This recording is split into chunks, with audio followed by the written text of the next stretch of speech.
रहने दीजिए जी, जमीन पत्थर हो गई है। कुएं पर गई थी, ठाकुर के आदमियों ने पानी की एक बूंद नहीं लेने दी। बिना पानी के तो फसल क्या, हम भी सूख जाएंगे गौरी। सुना है ठाकुर ने पानी का लगान दोगुना कर दिया है। तभी वहाँ ठाकुर संग्राम सिंह अपनी आदमी शेरा के साथ आता है। क्या बात है भोला, बंजर जमीन से सोना निकालने का इरादा है क्या? कल तक मेरा पिछला लगान नहीं चुकाया तो तेरी ये जमीन मेरी हो जाएगी। ठाकुर साहब, 3 साल से बारिश नहीं हुई है। गांव के इकलौते कुएं पर भी आपका पहरा है। थोड़ा पानी दे दीजिए, फसल आते ही पाई पाई चुका दूंगा। पानी कोई खैरात में बटने वाली चीज नहीं है।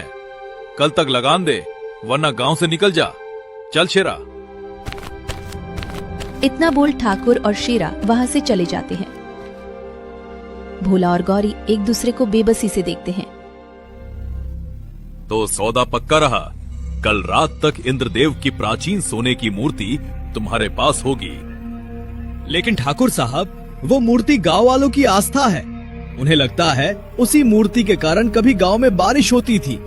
अगर वो चोरी हो गई तो गांव वाले टूट जाएंगे। यही तो मैं चाहता हूँ मूर्ख। मूर्ति चोरी होगी तो लोग उम्मीद हार जाएंगे। कौड़ियों के भाव अपनी जमीनें मुझे बेचकर यहाँ से चले जाएंगे। पूरा कनकपुर मेरा होगा। पर इल्जाम किस पर लगाएंगे? उस खुददार भोला पर। आज वो मेरी आंखों में आंखें डालकर बात कर रहा था। जा, तू उस भोला पर निगाह रख और मौका मिलते ही उसका गमछा उठा के ला और मूर्ति की जगह पर छोड़ देना। अगली सुबह मंदिर के बाहर भारी भीड़ जमा होती है। घोर अनर्थ, इंद्रदेव की मूर्ति चोरी हो गई।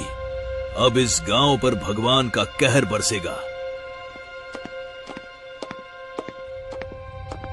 मुखिया जी, मुझे मंदिर की सीढ़ियों पर ये लाल गमछा मिला है। ये गमछा तो भोला का है। सबकी नजरें भोला पर टिक जाती है। ये झूठ है। मेरा गमछा कल रात से गायब था और मैंने कोई चोरी नहीं की। हे भगवान, मुझे तो पहले ही शक था। कल ये मुझसे पैसों के लिए गिड़गिड़ा रहा था। लालच में इसने भगवान को भी नहीं छोड़ा।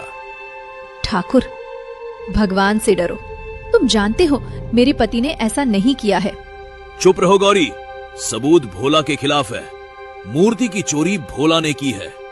पंचायत का ये फैसला है कि भोला और गौरी को अभी इसी वक्त मौत के रेगिस्तान में निर्वासित किया जाता है। उन्हें गांव से बाहर निकाल दिया जाए। गांव वाले भोला और गौरी को धक्के मारकर गांव से बाहर निकाल देते हैं।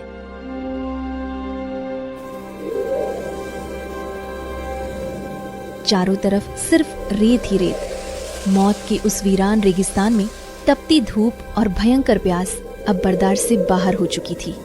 तभी गौरी के कदम लड़खड़ाए और वो बेसुध होकर सुलगती रेत पर गिर पड़ी। गौरी, आंखें खोल गौरी। गौरी, हे भगवान, अगर मैंने पाप नहीं किया है तो मेरी पत्नी की जान बचा ले। तभी रेत का एक बवंडर उठा। बवंडर खत्म होते ही उनको एक रहस्यमय बूढ़ा दिखा, जिसके हाथों में जीवन की उम्मीद लिए पानी से भरी एक मशक थी। रोने से रेत में फूल नहीं खिलते मुसाफिर, इसे ये पानी पिलाओ। भोला जल्दी से गौरी को पानी पिलाता है। पानी की कुछ बूंदें हलक में जाते ही गौरी होश में आ जाती है। आपने हमारी जान बचा ली बाबा।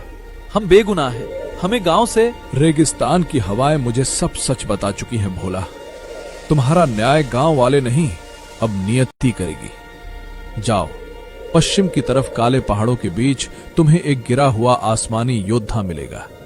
वही तुम्हारी किस्मत का ताला खोलेगा। इतना बोलकर वो रहस्यमय बूढ़ा हवा के झोंके के साथ गायब हो जाता है। भोला और गौरी उस बूढ़े के बताए रास्ते की ओर चल पड़ते हैं।